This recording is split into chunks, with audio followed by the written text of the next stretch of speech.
students got to come on board. There's no doubt about it.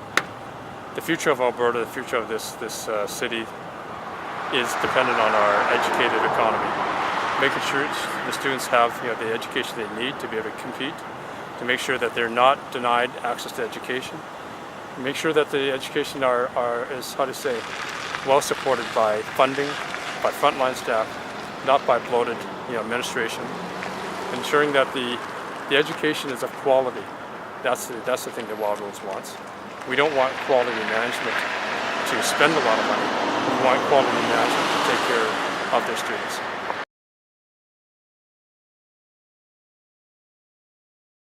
Education today is extremely high for students.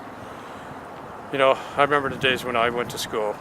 Yes, we had to work hard. We had to pay for our own education, or in some cases, our parents paid for education.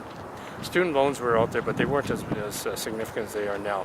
There are a lot of kids today having to pay student loans and then having to work 10, 20, 30 years before they can pay off their student loan, plus raise a family, plus pay mortgages, everything else and such. We are a rich province. We should be able to afford better quality healthcare, better quality of education for our students. It should not be a burden on them.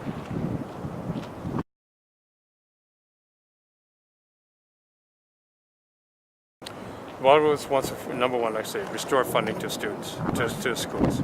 Wildrose, number two, does not believe in cutting out frontline teachers. We want to ensure there's adequate resources for our students. That's the first and foremost. The second part of the equation is that Wildrose wants to ensure that post-secondary schools also receive the funding that they need to ensure that they can compete.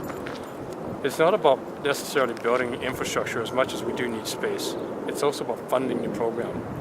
Building buildings is hollow if you can't put teachers and staff into the buildings.